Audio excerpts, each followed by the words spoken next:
آئین ایک طرح سے کتابی حوالے سے تو ہم کہتے ہیں کہ ملک کی سب سے اہم ترین دستاویز ہے۔ ملک کو کیسے چلانا ہے،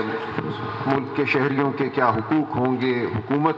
کیسے چلے گی، کیسے منتخب ہوگی، صوبے اور وفاق کے درمیان اختیارات کی تفریق کیا ہوگی، یہ سارا کچھ ہم آئین میں لکھ دیتے ہیں۔ اور ہم یہ کہتے ہیں کہ آئین جو ہے ملک کا سب سے مقدم ترین قانون ہے، سپریم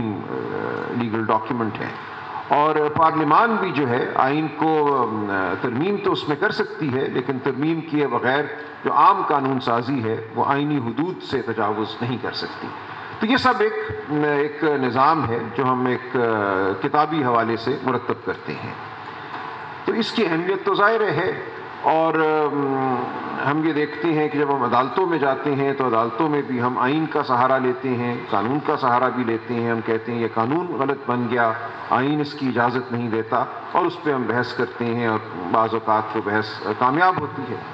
تو یہ تو ایک اس کا آپ کہہ لیجئے ایکیڈیمک یا ایک کتابی جو ریاست کا ڈھانچہ ہے وہ ہے، لیکن حقیقتاً ریاست کا ڈھانچہ جو ہے وہ میری نظر میں اب واضح ہے 75-76 سال کے بعد، کہ جو کتاب میں ہم لکھتے ہیں، جو آئین میں لکھتے ہیں، اس سے پوری طرح وضع نہیں ہوتا۔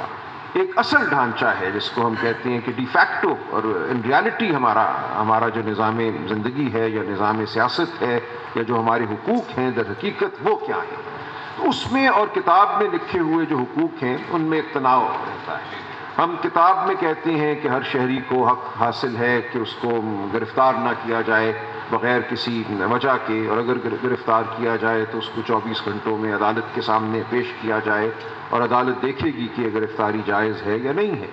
لیکن ظاہر ہے ہماری حقیقت تو یہ نہیں ہے، یہ تو کتاب میں لکھا ہوا ہے نا۔ حقیقتاً تو لوگ غائب ہو جاتے ہیں، 40 دن کے چلے پہ چلے جاتے ہیں، وہ شمالی علاقوں میں جاتے ہیں اور پھر واپس آ جاتے ہیں۔ تو حقیقت تو اس سے بہت مختلف ہے۔ تو کتاب میں تو یہ ہم نے لکھ دیا، لیکن کیا جو ہم نے کتاب میں آئین کی لکھا وہ طاقت کو محدود کرتا ہے، طاقت کے استعمال کو؟ اصل سوال کسی بھی معاشرے میں، کسی بھی ریاست میں یہ ہے کہ کس حد تک کتاب میں لکھی ہوئی جو باتیں ہیں وہ واقعتاً ریاست کو ترتیب دیتی ہیں، اور جو ریاست کی جو طاقت ہے اس کے استعمال کو محدود کرتی ہیں یا اس کو ایک پیرائے میں چلاتی ہیں۔ تو بدقسمتی سے ہماری حقیقت یہی ہے کہ کتاب میں تو ہم بہت کچھ لکھ دیتے ہیں۔ ہماری کتاب جو آئین کی کتاب ہے اس میں جو حقوق درج ہیں وہ دنیا کے بہترین شاید حقوق کے مساوی ہوں، اگر بہتر نہیں۔ جو رائٹ ٹو ایسوسیشن ہے، ہم کہتے ہیں ہر شخص کو حق حاصل ہے کہ وہ سیاسی جماعت بنائے، سیاسی جماعت کا ممبر ہو، اور اس حوالے سے سیاسی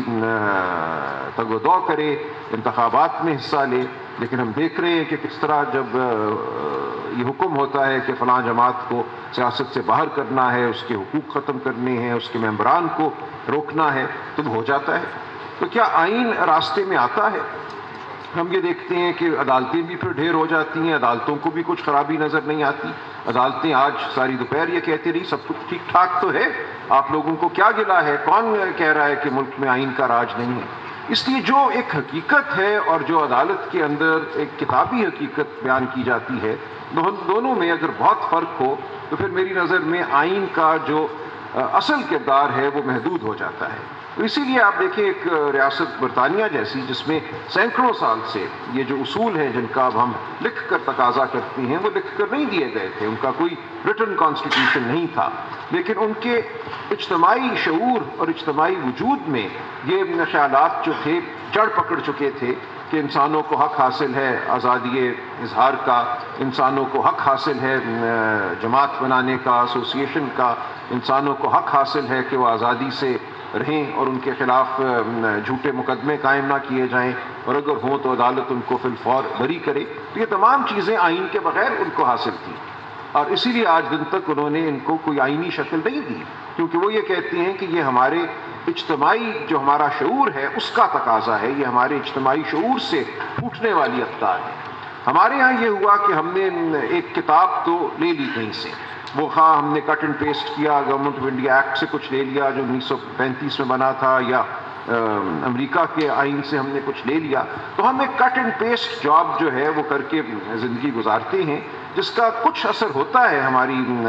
اصل حقیقت پہ، لیکن بہت زیادہ نہیں ہوتا. اور جب ڈیسائسو مومنٹ آتا ہے، جب طاقت کا جو مرکز ہے، جو عوام نہیں ہے، وہ کچھ چاہتا ہے کہ اس طرح ہو جائے تو وہ ہو جاتا ہے. تو یہ اصل میں ہماری آئینی ناکامی ہے. آئین کا ہونا جو ہے اس کا ایک طرح سے اس کا ایک اٹس اے کنٹنجنٹ ویلیو، اور معاشرہ بھی کھڑا نہیں ہوتا. دیکھیے اصل وجہ یہ ہے کہ جب آئینی پامالی ہوتی ہے تو معاشرہ بھی سہم کر کہیں دبک جاتا ہے. یہ اگر برطانیہ میں ہو، ان ممالک میں ہو جہاں آئینی اقدار پھوٹی ہیں ایک اجتماعی تجربے سے، تو وہاں ایسا نہیں ہوگا. جب 1958 میں بات ختم کرتا ہوں، پاکستان میں پہلی بار مارشل لاء لگا تو بھارت کا، انڈیا کے جو آرمی چیف تھے ان کو کہا گیا آپ بھی مارشل لاء لگا دیں، ساتھ پڑوس میں تو لگ گیا. انہوں نے ہنس کے کہا کہ میرا تو سولجر بھی میری بات نہیں مانے گا، وہ مجھے پگلا سمجھے گا اگر میں یہاں مارشل لاء کا اعلان کر دوں. تو کچھ معاشروں میں کیوں یہ اقدار جڑ پکڑ جاتی ہیں اور کچھ معاشروں میں کیوں یہ اقدار جڑ نہیں پکڑتی، یہ بڑا سوال ہے.